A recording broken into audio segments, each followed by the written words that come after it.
Thank you, Mr. Chairman.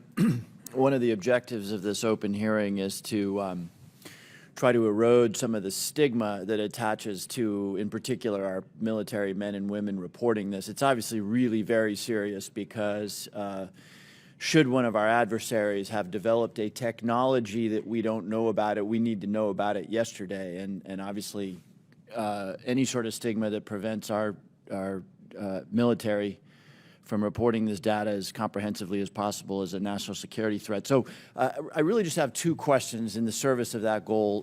The first is, the chairman asked that we run that video again. Most people, when they see a video, we're all used to seeing things from a car, seeing things from a sidewalk. Very few people have the experience of observing something through night vision goggles at Mach 1.5. So just talk for a minute about, if you would, whichever of you is most appropriate, how radically different observation is at high speed in 3 dimension than it is for most of us who walk around and drive cars. So the first thing I think that's important to note about this is there are lots of things when you are moving very fast and an object is between you and a stationary reference point like the ground, it gives a lot of different impressions about how quickly something is or isn't moving. And it actually means that it is a challenge, especially with narrative-based data, to get a lot of information on that. That's why the sensor data is so important, because things do happen very quickly, as you see there. And sometimes things that happen very quickly, something may be moving very slow. That aircraft is moving quite fast. How fast that object is moving that goes by is probably very slow.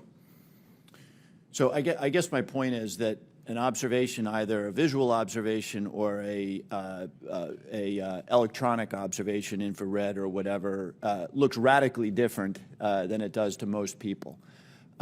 Even instruments are on gimbals and that sort of thing, so that creates a very unusual view to, again, those of us who are used to seeing things in 2 dimensions largely. And second question.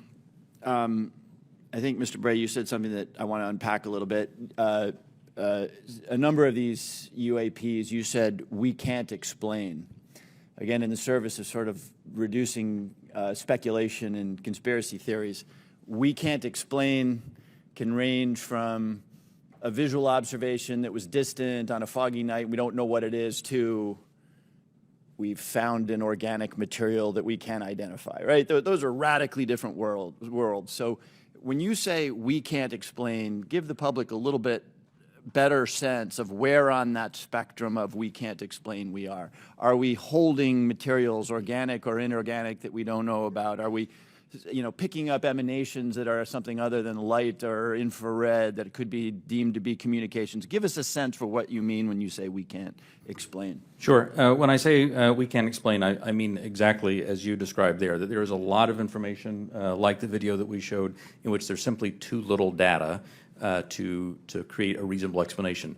There are a small handful of cases in which we have more data that our analysis simply hasn't been able to fully pull together a picture of what happened.